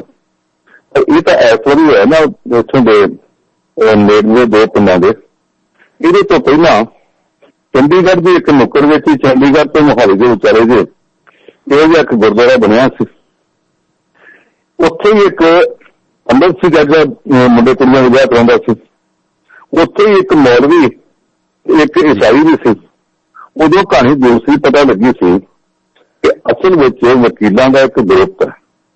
ਜਿਸ ਤਰ੍ਹਾਂ ਅੱਜ ਕੱਲ੍ਹ ਇਵੈਂਟ ਮੈਨੇਜਮੈਂਟ ਹੁੰਦੀ ਹੈ ਕਿ ਤੁਸੀਂ ਸੌਦਾ ਕਰ ਲਓ, ਵਿਆਹ ਤੇ ਤੁਸੀਂ ਸਿੱਧੇ ਆ ਜਾਓ, ਪੈਲਸ ਵੀ ਅਸੀਂ ਬੁੱਕ ਕਰਾਂਗੇ, ਡੈਕੋਰੇਸ਼ਨ ਵੀ ਅਸੀਂ ਕਰਾਂਗੇ, ਘੋੜੇ ਦਾ ਪ੍ਰਬੰਧ ਵੀ ਅਸੀਂ ਕਰਾਂਗੇ, ਸਾਰਾ ਕੁਝ ਅਸੀਂ ਕਰਾਂਗੇ।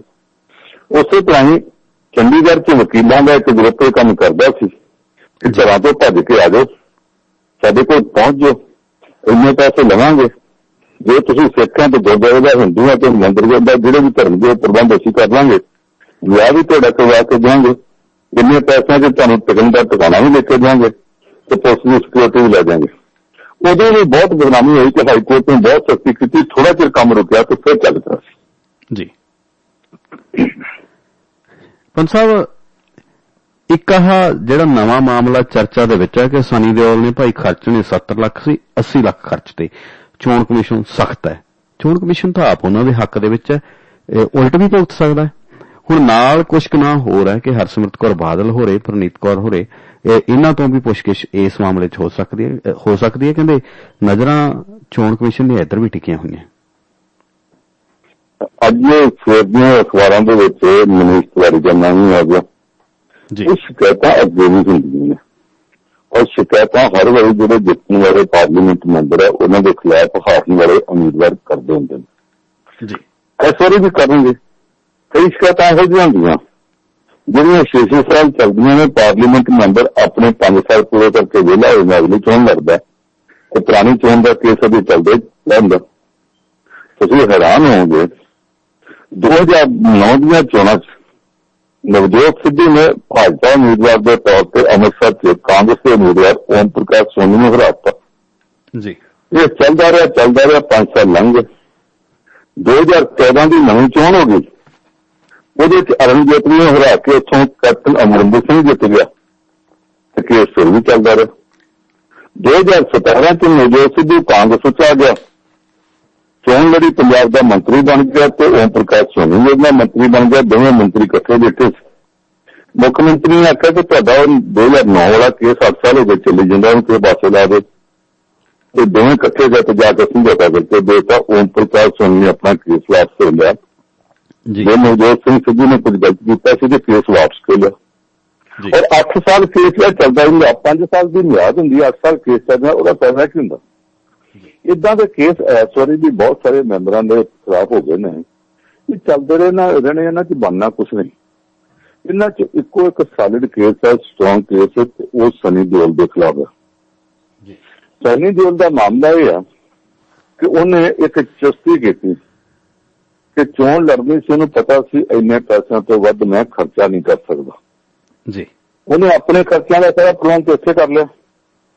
ਨਾਲ ਹੀ ਆਖਿਆ ਗਿਆ ਸੀ ਕਿ ਜਿਹੜਾ ਸੋਸ਼ਲ ਮੀਡੀਆ ਤੇ ਖਰਚਾ ਹੋਣਾ ਉਹ ਵਿੱਚ ਗਿਣਿਆ ਜਾਓ ਜੀ। ਉਹਨੇ ਆਖਿਆ ਜੀ ਗਿਣ ਲਓ, ਉਹ ਵੀ ਦੱਸ ਸਕਦਾ ਮੇਰੇ ਆਹ ਅਕਾਊਂਟ ਹੈ। ਇੱਕ ਅਕਾਊਂਟ ਉਹਦਾ ਸਨੀ ਦਿਓਲ ਫੈਨ ਕਲੱਬ ਦਾ ਚੱਲਦਾ ਸੀ ਜੀ। ਉਹ ਚੱਲਦਾ ਇਸੇ ਕੰਮ ਲਈ ਸੀ, ਇਹਦੀ ਸਹਿਮਤੀ ਨਾਲ ਚੱਲਦਾ ਸੀ, ਪਹਿਲਾਂ ਤੋਂ ਇਸ ਅਕਾਊਂਟ ਨਾਲ ਜੁੜਿਆ ਹੋਇਆ ਸੀ। ਉਸ ਅਕਾਊਂਟ ਦੇ ਰਾਹੀਂ ਪ੍ਰਚਾਰ ਦਾ ਕੰਮ ਤੇ ਖਰਚਾ ਬਹੁਤ ਸਾਰਾ ਹੁੰਦਾ ਰਿਹਾ, ਜਿਹੜਾ ਇਹਨੇ ਉਹਦੇ 'ਚ ਨਹੀਂ ਪਾਇਆ। ਹੈਰਾਨੀ ਦੀ ਗੱਲ ਇਹ ਕਿ ਜਿੰਨੀ ਇਹਦੀ ਖਰਚੇ ਦੀ ਲਿਮਿਟ ਸੀ, 19 ਤਰੀਕ ਨੂੰ ਚੋਣਾਂ ਹੋਣੀਆਂ ਸੀ, 17 ਤਰੀਕ ਨੂੰ ਪ੍ਰਚਾਰ ਬੰਦ ਹੋਣਾ ਸੀ, 15 ਤਰੀਕ ਨੂੰ ਅਬਜ਼ਰਵਰਾਂ ਨੇ ਤੇ ਚਰਨ ਅਫਸਰ ਨੇ ਕਹਿਤਾ ਕਿ ਤੂੰ ਤਾਂ ਖਰਚੇ ਦੀ ਲਿਮਿਟ ਕ੍ਰਾਸ ਕਰ ਗਿਆ। ਤੇ ਅੱਗੋਂ ਜਿਹੜਾ 17 ਦਾ ਦਿਨ ਹੈ, ਗੱਡੀਆਂ ਤੇ ਉਦੋਂ ਵੀ ਚੱਲਣੀਆਂ, 18 ਨੂੰ ਜਾ ਕੇ ਪੋਲਿੰਗ ਬੂਥ ਵੀ ਲੱਗਣੇ ਆ, 19 ਨੂੰ, ਉਹ ਸਾਰਾ ਕੁਝ ਵਿੱਚ ਪੈਣਾ ਹੀ ਪੈਣਾ ਸੀ। ਉਹ ਪਹਿਲਾਂ ਹੀ ਰਿਕਾਰਡ ਤੇ ਆ ਚੁੱਕਾ ਕਿ ਇਹਦਾ ਖਰਚਾ ਜਿਹੜਾ ਹੱਦ ਤਾਂ ਇਹਨੇ ਪਹਿਲਾਂ ਕ੍ਰਾਸ ਕਰ ਲਈ ਸੀ, ਉਦੋਂ ਹੀ ਕ੍ਰਾਸ ਕਰ ਲਈ ਸੀ ਜਦੋਂ ਅਜੇ ਚੋਣ ਨਹੀਂ ਸੀ ਹੋਈ। ਜਦੋਂ ਵੋਟਿੰਗ ਹੁੰਦੀ ਆ ਉਹਦਾ ਖਰਚਾ ਤੇ ਕਾਊਂਟਿੰਗ ਵਾਲੇ ਦਿਨ ਦਾ ਖਰਚਾ ਵਿੱਚ ਪਾ ਕੇ ਉਹ ਤਾਂ ਬਹੁਤ ਵੱਧ ਗਿਆ। ਸੋ ਇਹਨਾਂ 'ਚ ਜੇ ਕਿਸੇ ਦੇ ਖਿਲਾਫ ਕੋਈ ਸੀਰੀਅਸ ਆਬਜੈਕਸ਼ਨ, ਕੋਈ ਗੰਭੀਰ ਸ਼ਿਕਾਇਤ ਬਣਦੀ ਹੈ, ਉਹ ਕੱਲੇ ਸਨੀ ਦਿਓਲ ਦੇ ਖਿਲਾਫ ਬਣਦੀ ਹੈ। ਹਰਸਿਮਰਤ ਕੌਰ, ਪਰਨੀਤ ਕੌਰ, ਇਹ ਜਿੰਨੇ ਇਹਨਾਂ ਦੇ ਖਿਲਾਫ ਸ਼ਿਕਾਇਤਾਂ ਹੋਣੀਆਂ ਨੇ, ਉਸ ਤੋਂ ਬਾਅਦ ਚੱਲਦੀ ਰਹਿ ਗਈ, ਉਹਨਾਂ 'ਚ ਬਣਨਾ ਕੱਖ ਨਹੀਂ ਜੀ। ਪੰਤ ਸਾਹਿਬ, ਹਾਰਡਕੋਰ ਇੱਕ ਹਿਪ ਹੌਪ ਸਿੰਗਰ ਯੂਕੇ ਦੇ ਵਿੱਚ ਰਹਿੰਦੀ ਹੈ, ਪੰਜਾਬੀ ਮੂਲ ਦੀ ਹੈ, ਤੇ ਉਹਦੀ ਬਿਆਨਬਾਜ਼ੀ ਬਹੁਤ ਵਾਰੀ ਚਰਚਾ 'ਚ ਹੁੰਦੀ ਹੈ। ਇਸ ਵਾਰ ਉਹਨੇ ਜਿਹੜੀ ਗੱਲ ਕੀਤੀ ਹੈ, ਭਾਸ਼ਾ ਬੇਸ਼ੱਕ ਮਾੜੀ ਵਰਤੀ ਹੈ, ਪਰ ਜਿਹੜੀਆਂ ਗੱਲਾਂ ਆਖੀਆਂ ਨੇ ਕਿ ਕਨਸਟੀਟਿਊਸ਼ਨ ਪੜ੍ਹੋ, ਕਾਸਟਿਜ਼ਮ ਭਾਰਤ 'ਚੋਂ ਖਤਮ ਕਰੋ, ਤੇ ਦੋ ਕੁ ਗੱਲਾਂ RSS ਬਾਰੇ ਵੀ ਕਹਿਤੀਆਂ, ਕੁਝ ਜੋਗੀ ਬਾਰੇ ਕਹਿਤੀਆਂ। ਹੁਣ ਦੇਸ਼ ਧਰੋਹ ਦਾ ਮਾਮਲਾ ਦਰਜ ਹੋ ਗਿਆ। ਜਿਹੜਾ ਨਾਗਰਿਕੀ ਯੂਕੇ ਦਾ, ਉਹਦੇ ਖਿਲਾਫ ਇਹੋ ਜਿਹਾ ਐਕਸ਼ਨ ਲਿਆ ਜਾ ਸਕਦਾ ਜੀ? ਪਹਿਲੀ ਗੱਲ ਤਾਂ ਇਹ ਕਿ ਜਿੰਨਾ ਕੁ ਮੈਨੂੰ ਪਤਾ ਲੱਗਦਾ, ਉਹ ਕੁੜੀ ਬਚਪਨ ਦੇ ਵਿੱਚ ਹਿੰਸਾ ਤੋਂ ਪੀੜਤ ਹੈ, ਉਹਦੇ ਪਰਿਵਾਰ ਦੇ ਕਿਸੇ ਜੀ ਸ਼ਾਇਦ ਉਹਦੇ ਬਾਪ ਦਾ ਕਤਲ ਹੈ ਜੀ, ਔਰ ਫਿਰ ਕੋਈ ਹਿੰਸਾ ਚ ਹੋਇਆ ਸੀ, ਉਹਨੂੰ ਆਪਣੀ ਪੀੜ ਜਿਹੜੀ ਦੁਖਦੀ ਹੈ।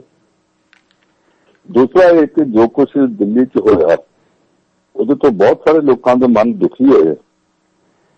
ਸਾਡੇ ਵਰਗੇ ਪੱਤਰਕਾਰਾਂ ਨੇ ਵੀ ਇਸ ਗੱਲ ਦਾ ਬਹੁਤ ਦੁੱਖ ਮਨਾਇਆ ਤੇ ਅਦਾਲਤਾਂ ਨੇ ਵੀ ਮਨਾਇਆ ਜੀ। ਤੇ ਜੇ ਹਾਰਡਕੋਰ ਨੂੰ ਇਸ ਗੱਲ ਦਾ ਦੁੱਖ ਲੱਗਾ ਤੇ ਇਹ ਕੋਈ ਹੈਰਾਨੀ ਵਾਲੀ ਗੱਲ ਨਹੀਂ। ਬਹੁਤ ਸਾਰੇ ਲੱਗਾ, ਉਹਨੂੰ ਵੀ ਲੱਗਾ। ਕਈਆਂ ਲੋਕਾਂ ਨੇ ਇੱਥੇ ਟਿੱਪਣੀਆਂ ਕੀਤੀਆਂ, ਕੁਝ ਲੋਕਾਂ ਨੇ ਉੱਥੇ ਜਾ ਕੇ ਮੁਜ਼ਾਹਰਾ ਵੀ ਕੀਤਾ, ਕੁਝ ਲੋਕਾਂ ਨੇ ਗੁੱਸੇ 'ਚ ਖਾਲਿਸਤਾਨ ਦੇ ਨਾਅਰੇ ਵੀ ਉੱਥੇ ਲਾਏ ਨੇ। ਹਰ ਇੱਕ ਨੇ ਆਪੋ ਆਪਣੇ ਢੰਗ ਨਾਲ ਗੁੱਸਾ ਪ੍ਰਗਟ ਕੀਤਾ ਤੇ ਹਾਰਡਕੋਰ ਨੇ ਵੀ ਕਰ ਦਿੱਤਾ। ਹਾਰਡਕੋਰ ਦਾ ਗੁੱਸਾ ਕੋਈ ਥੋੜਾ ਜਿਹਾ ਜ਼ਿਆਦਾ ਹਾਰਡ ਹੈ ਜੀ, ਜਿਹਦੇ ਵਿੱਚ ਉਹਨੇ RSS ਤੇ ਹੋਰਨਾਂ ਦੇ ਖਿਲਾਫ ਵੀ, ਉਹਨਾਂ ਦੇ ਮੁਖੀ ਦੇ ਖਿਲਾਫ ਵੀ ਨਿੱਜੀ ਤੌਰ ਤੇ ਟਿੱਪਣੀਆਂ ਕੀਤੀਆਂ। ਕੁਝ ਲਫ਼ਜ਼ ਗਾਲਾਂ ਵਾਲੇ ਵੀ ਵਰਤੇ ਗਏ ਨੇ। ਕਲਾਕਾਰ ਕਈ ਵਾਰੀ ਗੁੱਸੇ ਵਿੱਚ ਏਦਾਂ ਦੀਆਂ ਗੱਲਾਂ ਕਰਦੇ ਆ ਤੇ ਕਈ ਵਾਰੀ ਆਪਣਾ ਜਿਹੜਾ ਫਾਲੋਇੰਗ ਆਪਣੀ ਵਧਾਉਣ ਵਾਸਤੇ, ਚਰਚਾ 'ਚ ਰਹਿਣ ਵਾਸਤੇ ਵੀ ਏਦਾਂ ਦੀਆਂ ਗੱਲਾਂ ਕਰਦੇ ਆ। ਮੈਨੂੰ ਨਹੀਂ ਪਤਾ ਦੋਵਾਂ 'ਚ ਕਿਹੜੀ ਗੱਲ ਤੋਂ ਪ੍ਰੇਰਿਤ ਹੋ ਕੇ ਉਹਨੇ ਕੁੜੀ ਨੇ ਏਦਾਂ ਕੀਤਾ, ਪਰ ਕੀਤਾ ਉਹਨੇ ਜ਼ਰੂਰ ਜੀ। ਉਹਦੇ ਉੱਤੇ ਉਹਦੇ ਜਜ਼ਬਾਤ ਵੱਖਰੀ ਗੱਲ, ਜਿਹੜੀ ਭਾਸ਼ਾ ਉਹਨੇ ਵਰਤੀ ਆ ਉਹ ਅਸੀਂ ਮੀਡੀਆ ਵਾਲੇ ਲੋਕ ਕਦੇ ਵੀ ਪ੍ਰਵਾਨ ਨਹੀਂ ਕਰ ਸਕਦੇ ਕਿ ਕੋਈ ਕਿਸੇ ਦੇ ਖਿਲਾਫ ਵਰਤੇ। ਗਾਲਾਂ ਜਿਹੜੀਆਂ ਨੇ ਉਹਨਾਂ ਨੂੰ ਪ੍ਰਵਾਨਗੀ ਨਹੀਂ ਮਿਲਦੀ, ਪਰ ਜਿਹੜੇ ਸਮਾਜ ਨੇ ਪ੍ਰਵਾਨਗੀ ਦੇਣੀ ਉਹ ਮੀਡੀਆ ਤੋਂ ਪੁੱਛ ਕੇ ਸਵਾਲ ਹੁੰਦਾ। ਜੋ ਹਨੀ ਸਿੰਘ ਮੇਰੀਆਂ ਗੰਦੀਆਂ ਗਾਲਾਂ ਕੱਢਦਾ ਸੀ ਜੀ, ਉਹ ਫਿਰ ਵੀ ਪ੍ਰਵਾਨ ਹੋ ਗਿਆ। ਹੁਣ ਇੱਦਾਂ ਦੇ ਕਈ ਹੋਰ ਲੋਕ ਹੈ। ਰਾਖੀ ਸਾਵੰਤ ਜੇ ਚੱਜ ਦੀਆਂ ਗੱਲਾਂ ਕਰੇ ਤੇ ਇਹਦੀ ਚੜ੍ਹ ਨਹੀਂ ਸਕਦੀ ਜਿੰਨਾ ਉਹ ਚੜ੍ਹ ਗਈ। ਮੀਕਾ, ਸਾਰੇ ਲੋਕ ਇਹ ਭਾਵੇਂ ਕਿਸੇ ਵੀ ਹਾਲਤ ਵਿੱਚ ਹੋਣ, ਉਹਨਾਂ ਦਾ ਫਾਰਮੂਲਾ ਇਹ ਹੈ ਕਿ ਹੋਂਗੇ ਗਰ ਬਦਨਾਮ ਤੋਂ ਕਿਆ ਨਾਮ ਨਾ ਹੋਗਾ। ਹਾਰਡਕੋਰ ਦੇ ਮਨ ਵਿੱਚ ਕੀ ਹੈ ਮੈਨੂੰ ਨਹੀਂ ਪਤਾ। रह गई गल कि यूके नैशनल है तो इतने देश च होदा मुकदमा हो सकता कि नहीं हो सकता। मुकदमा वो हो सकता, पर मुकदमा होने तो बाद फिर मुलजिम नूं पेश करना हुंदा। वो यूके नैशनल है, उथों की जिहड़ी वो सिटीजन है, उन्होंने उथों की सरकार इन्नी गल बदले इत्थे लिया के इंडिया दे विच पेश करने की आग्या दे दूगी, ये मेरे मन च नहीं आउंदा। इन्ने काम वास्ते उथों की यूके की सरकार ने, उथों की किसी अदालत ने इस गल की परमिशन बिल्कुल नहीं देनी। उन्होंने विचारों के प्रगटावे का युग है। उत्थे तो अपने प्रधानमंत्री बारे, अपनी अदालतों बारे, अपनी जी क्वीन है एलिजाबेथ, ਉਹਦੇ बारे भी बहुत कुछ लोग कही जाते हैं जी, ਉਹਦੇ परिवार बारे, बच्चों बारे भी बहुत कुछ कही जाते हैं। तो इन्होंने गलों के उत्ते उत्थे मुकदमे नहीं बनते जी। ये देश धरोह नहीं गिनाया जाता, जो उत्थे नहीं गिनाया जाता तो इस कुड़ी नूं उत्थों एक्सट्राडिशन दे विच लै आउण देश धरोह के केस विच, ये मेरे मन च बिल्कुल नहीं आउंदा जी। हाँ, ये है कि वो कल नूं घुमदी घुमाउंदी इत्थे आ जाए इंडिया च, इत्थे दा पहला केस पेंडिंग होवे, उदों आई नूं कोई पुलिस वाला जाके आखे दूजी तेरे खिलाफ केस है, तेरी गिरफ्तारी चाहिए, चल थाने। ये गल हो सकती है कानून के मुताबिक कि जे केस पेंडिंग में पिया हो तो उहदे च वारंट होण होवे तो जदों भी इत्थे आवे उहनूं कानून का सामना करना पै सकदा है। कुछ मेरा ख्याल है कि केस जिन्हां लोकां ने दायर कीता, दर्ज करवाया, वो कोई बहुत वड्डियां हस्तियां नहीं जे, छोटे पद्धर दे ने। उन्होंने अपनी ऑर्गेनाइजेशन दे विच अपना नाम चमकाउण वास्ते करवाता हो सकदा, ऑर्गेनाइजेशन के पिछे होवे तो होर गल है। इदां इंडिविजुअल के केस विच बहुता ज्यादा कुछ हुंदा नहीं जी। पंच साहब, पंजाब की सियासत वाल नज़र मारो तो नवजोत सिंह सिद्धू होरां दे बारे की चर्चा चल रही है। अज एक अखबार ने तो यह भी लिखता कि जी कैप्टन अमरिंदर सिंह होरां ने हुण उन्हां दा अहुदा संभाल लिया। जो खबर नूं डिटेल च पढ़दे हो तो वो यह है कि महकमा खाली सी, उहदा कार्यभार है जिहड़ा वो कैप्टन होरे खुद देख रहे हैं। एक लफ्ज हुंदा अंग्रेजी च रेसिड्यू ड्यूटी जी, उसका मतलब हुंदा कि जिहड़ियां ड्यूटियां किसी के खाते विच नहीं पाईयां, वेलियां पईयां ने, वो सारियां ड्यूटियां जी, मुख्यमंत्री होवे जां प्रधानमंत्री होवे, ये बाकियां नूं महकमे वंडदे अपने वास्ते। इन्हां नूं सीधा हुंदा कि कुछ महकमे लिख दिंदे कि मेरे कोल, ते नाल लिख दिंदे कि बाकी महकमे जिहड़े किसी भी मंत्री कोल है नहीं, प्रधानमंत्री जां मुख्यमंत्री कोल होणगे जी। इन्हां ने पिछले दिनी वाधा घाटा कीता, मंत्री बदले, ਉਹਦੇ ਚ लोकल बॉडीज का महकमा नवजोत सिंह सिद्धू तो खोल के दूसरे मंत्री ने दे दिता, इन्हें बिजली मंत्री ला दिता गया। जो बिजली मंत्री लगा, इन्हें चार्ज नहीं लिया, इन्हों का तकरार वधी जाता। उस वधदे तकरार दे विच सारियां खबरां मीडिया च आउंदियां, नवजोत सिंह सिद्धू ने आप निजी तौर पर कोई बयान किसी थां पर नहीं दिता, जिन्ना कि मैनूं पता जी। उस उन्हां बयानां च आउंदा कि नवजोत सिंह सिद्धू ने आखिया जी मैं तो हुण तां मनदा जे मैनूं डिप्टी मुख्यमंत्री बनाओ। ये गल ना उन्हें आखी है, ना उसकी पत्नी ने आखी, सिर्फ मीडिया कह रही। फिर एक खबर आ गई कि उन्हें आखिया मैं तो तां मनदा जे मैनूं मंत्री रहण दो, मैं नहीं बनदा कि मैनूं पंजाब की कांग्रेस का प्रधान बना दो जी। उन्होंने पंजाब कांग्रेस का प्रधान बनाता जाए तो रोज जाके अड्डा सूबियां च जिला प्रधान अपनी मर्जी के बना के कैप्टन अमरिंदर के खिलाफ मोर्चाबंदी करे, ये तो अमरिंदर सिंह ने हक नहीं देना जी। इहदा करके ना टकराव वध रहा सी ते वो अपना महकमा सामभण वास्ते चार्ज लेण नहीं सी गया। जिहड़ा महकमे का सैकटरी सी, वो सैकटरी भी एक दिन खेल के इत्थे जिद्दां काम चलना, वो छुट्टी चला गया। तो थले डिपार्टमेंट तो पुछदा ना कि साडा काम किद्दां चलना, फाइलां नहीं निकलियां, सारा काम रुक गया। वो मुख्यमंत्री ने परसों कहता कि जब तक इसका चार्ज कोई नहीं लेंदा उन्ना चिर तक इहदियां फाइलां मेरे को भेज दित्तियां जाण जी। वो फाइलां मुख्यमंत्री को जाण लग पईयां ने, पर यह कला इहो थोड़ा अजे तक नवे महकमे का चार्ज तो ओम प्रकाश सोनी ने भी नहीं लिया जी। वो भी रुस्या बैठा इस गल के उत्ते कि मैनूं तुसीं सिक्ख्या मंत्री के महकमे तो हटाया क्यों। पिछले एक साल के विच सिक्ख्या महकमे च काफी चंगा सुधार होया। जो सुधार का सिक्का है कि इस बारी रिजल्ट भी सरकारी स्कूलों के जिहड़े प्राइवेट स्कूलों नालों वधिया निकले जी। लोग कहते हैं कि सुधार इस करके होया कि महकमे का सैकटरी कृष्ण कुमार है। ओम प्रकाश सोनी कहता जी सुधार इस करके होया कि मैं मंत्री सां जी, तो मैनूं बदल दिता गया, मैनूं सजा कर दी कि मैं तो महकमा सुधारिया। जदों पासे हो गया 300 ਟੀਚਰਾਂ ਦੀਆਂ ਬਦਲੀਆਂ ਦਾ ਰੌਲਾ ਪੈ ਗਿਆ ਜੀ। ਪਤਾ ਲੱਗਾ ਕਿ 4 ਤਰੀਕ ਨੂੰ ਉਹਦਾ ਮਹਿਕਮਾ ਬਦਲ ਦਿੱਤਾ ਗਿਆ ਤੇ 6 ਤਰੀਕ ਨੂੰ ਲਿਸਟ ਕਰਤੀ ਉਹਨੇ ਕਿਹਾ ਕਿ 300 ਟੀਚਰਾਂ ਨੇ ਬਦਲੀਆਂ ਕਰਤੀਆਂ ਨੇ ਜੀ। ਉਹਨੂੰ ਪੁੱਛਿਆ ਗਿਆ ਤੇ ਉਹ ਕਹਿੰਦਾ ਜੀ ਇਹ ਤਾਂ ਮੈਂ 4 ਤਰੀਕ ਨੂੰ ਬਦਲੀਆਂ ਕਰਤੀਆਂ ਸੀ ਜਦੋਂ ਮੈਂ ਮੰਤਰੀ ਸਾਂ, ਅੱਜ ਮੇਰਾ ਮਹਿਕਮਾ ਨਹੀਂ ਸੀ ਬਦਲਿਆ।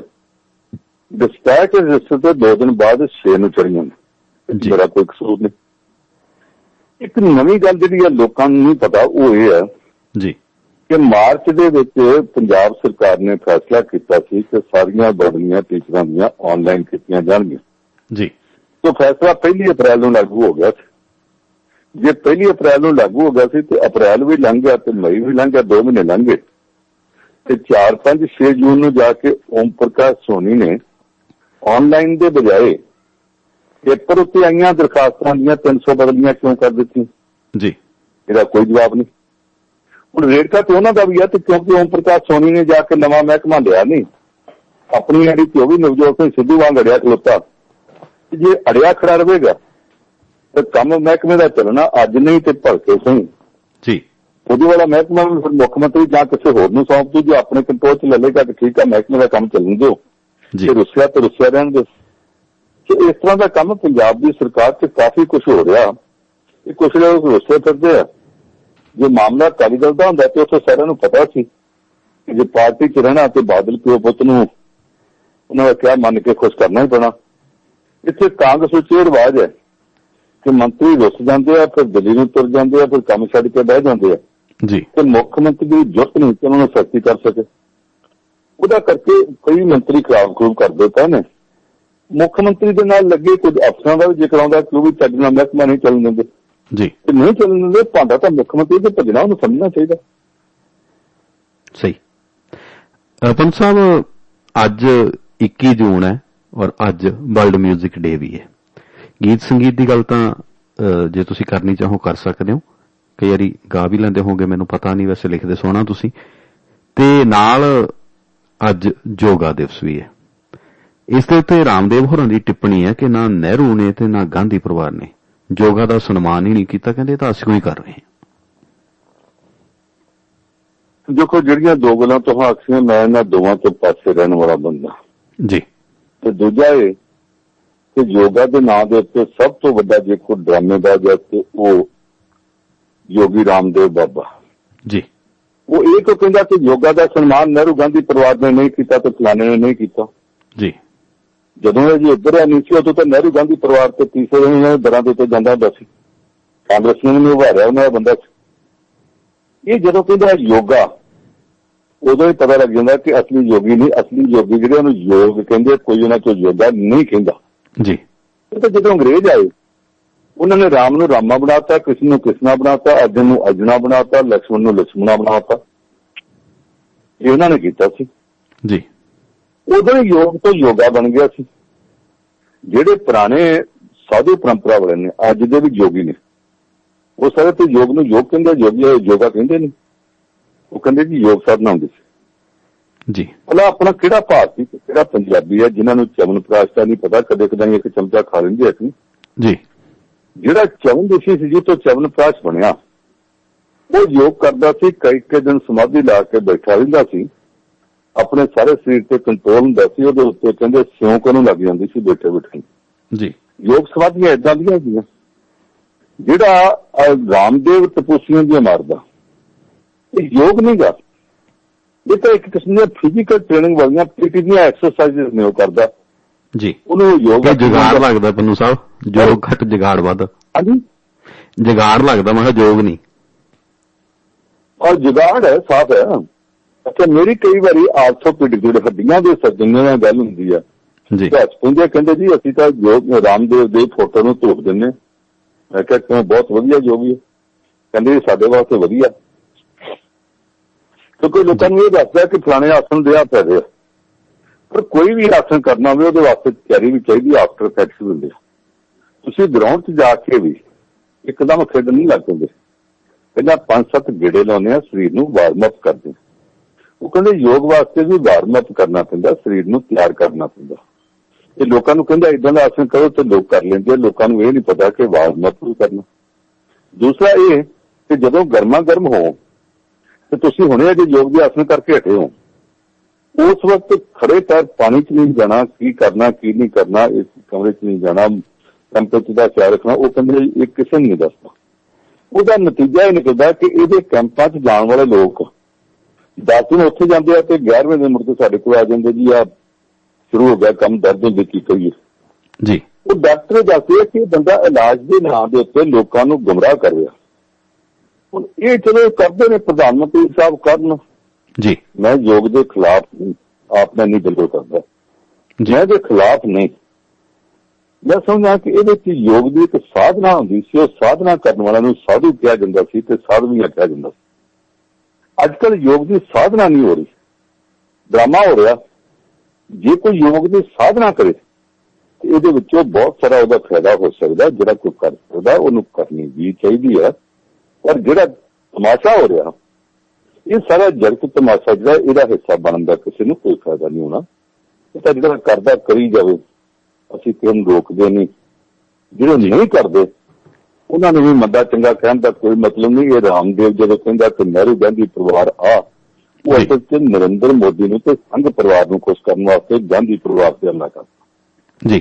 ਵੇਲੇ ਵੇਲੇ ਦੀਆਂ ਗੱਲਾਂ ਪੰਨੂ ਸਾਹਿਬ ਇਲੈਕਸ਼ਨ ਤੋਂ ਪਹਿਲਾਂ ਰਾਹੁਲ ਗਾਂਧੀ ਹੋਰਾਂ ਦੇ ਨੇੜੇ ਨੇੜੇ ਬੱਚੇ ਜੇ ਬੰਦਾ ਫਿਰਦਾ ਸੀ। ਉਦੋਂ ਇਹਨੂੰ ਵਹਿਮ ਸੀਗਾ ਕਿ ਸ਼ਾਇਦ ਕਿਤੇ ਅੰਗੂਰਾਂ ਵਾਲਾ ਗੁੱਸਾ ਉਹਨਾਂ ਕੋਲ ਚੱਲ ਜਾਣਾ ਤੇ ਕੱਲ ਨੂੰ ਇਹਨਾਂ ਦੀ ਵੀ ਲੋੜ ਪੈ ਸਕਦੀ ਹੈ। ਜਿਹੜੀਆਂ ਵੱਡੀਆਂ ਕੰਪਨੀਆਂ ਵਾਲੇ ਨੇ ਉਹ ਫਿਰ ਪਤਾ ਕਰਦੇ ਮੁਕਾਬਲਾ ਕਿਹਦੇ ਚ। ਜਿਹਦੇ ਜਿੱਤਣ ਦੀ ਆਸ ਹੋਵੇ ਉਹਨੂੰ 100 ਕਰੋੜ ਦਿੰਦੇ, ਜਿਹਦੇ ਜਿੱਤਣ ਦੀ ਆਸ ਘੱਟ ਹੋਵੇ, ਜੇ ਮਾੜੀ ਮੋਟੀ ਵੀ ਆਸ ਹੋਵੇ ਉਹਨੂੰ ਵੀ 40-50 ਕਰੋੜ ਇਸ ਕਰਕੇ ਦੇ ਦਿੰਦੇ ਆ ਕਿ ਕੱਲ ਨੂੰ ਕਿਤੇ ਲੋੜ ਪੈ ਸਕਦੀ ਹੈ ਜੀ। ਇਹ ਉਦੋਂ ਦੋਵੇਂ ਪਾਸੇ ਇਸ ਕਰਕੇ ਭੱਜਾ ਫਿਰਦਾ ਸੀ। ਪੰਨੂ ਸਾਹਿਬ ਅੱਜਨਾਮਾ ਕੀ ਕਹਿੰਦਾ ਜੀ? ਅੱਜਨਾਮਾ ਡੋਨਲਡ ਟਰੰਪ ਦੇ ਉੱਤੇ ਫਿਰ ਮੈਂ ਇਹ ਨਾ ਕਹਾਂ ਕਿ ਮੈਂ ਲਿਖਿਆ ਜੀ। ਅਸਲ ਗੱਲ ਇਹ ਹੈ ਕਿ ਕਦੇ ਕਦੇ ਉਹ ਏਦਾਂ ਦੀਆਂ ਗੱਲਾਂ ਕਰਦਾ ਕਿ ਉਹਦੇ ਉੱਤੇ ਫਿਰ ਲਿਖਣਾ ਪੈ ਜਾਂਦਾ। ਤੇ ਉਹ ਮੈਂ ਫਿਰ ਉਹਦੇ ਜਿਹੜੀ ਚੋਣ ਮੁਹਿੰਮ ਉਹਨੇ ਸ਼ੁਰੂ ਕੀਤੀ ਹੈ ਉਹਦੇ ਉੱਤੇ ਲਿਖਿਆ, ਜਿਵੇਂ ਮੈਂ ਪਹਿਲਾਂ ਤੁਹਾਨੂੰ ਦੱਸ ਚੁੱਕਾ ਜੀ। ਰਹਿੰਦਾ ਸਾਲ ਤਾਂ 1.5 ਤੋਂ ਵੱਧ ਬੇਸ਼ੱਕ ਚੱਲ ਪਿਆ ਚੋਣਾਂ ਨੂੰ ਫੇਰ ਟਰੰਪ ਵੇਲੀ ਜੀ। ਕਹਿੰਦਾ ਜਦੋਂ ਦਾ ਰਾਜ ਸਾਂਭਿਆ ਮੈਂ, ਵੱਡਾ ਮਾਰ ਗਿਆ ਦੇਸ਼ ਹੈ ਜੰਪ ਵੇਲੀ, ਕੱਟੜਪੰਥੀ ਕੇ ਮਾਰ ਰਹੇ ਨਾਲ ਤਾੜੀ, ਲਾਉਂਦੇ ਜਾਂਦੇ ਉਹ ਬਾਬੇ ਨੂੰ ਪੰਪ ਵੇਲੀ, ਬਾਬਾ ਕਿਸੇ ਨੂੰ ਕੱਖ ਵੀ ਜਾਣਦਾ ਨਹੀਂ, ਆਖੇ ਕਰੂੰ ਮੈਂ ਤਾਂ ਸਭ ਨੂੰ ਡੰਪ ਵੇਲੀ ਜੀ। ਬਾਕੀ 4 ਦਿਨ ਜਿਹੜੀਆਂ ਕੰਮ ਦੀਆਂ ਨੇ ਉਹ ਵਰਤਿਆ ਮੋਦੀ ਪ੍ਰਚਾਰ ਨੂੰ ਪੈਂਤੜਾ ਜੋ, ਡੋਨਲਡ ਟਰੰਪ ਨੇ ਲਿਆ ਹੈ ਮੱਲ ਵੇਲੀ, ਕੱਟੜ ਪੰਥ ਨੂੰ ਹਵਾ ਜੀ ਦੇਣ ਤੁਰਿਆ, ਲਾਉਂਦਾ ਪਿਆ ਹੈ ਵਾਲ ਦੀ ਖੱਲ ਵੇਲੀ ਜੀ। ਸਾਰੇ ਦਾ ਸਾਰਾ ਉਹਦਾ ਮੁਹਾਵਰਾ ਉਹ ਹੈ ਜੋ ਭਾਰਤ ਵਿੱਚ ਵਰਤਿਆ ਗਿਆ ਜੀ। ਬਹੁਤ ਮਿਹਰਬਾਨੀ ਪੰਨੂ ਸਾਹਿਬ, ਬਹੁਤ ਧੰਨਵਾਦ ਜੀ। ਸੋਮਵਾਰ ਨੂੰ ਫਿਰ ਸਾਂਝ ਪਾਉਣੇ ਜੀ। ਸ਼ੁਕਰੀਆ, ਥੈਂਕ ਯੂ। ਸਤਿ ਸ਼੍ਰੀ ਅਕਾਲ ਜੀ।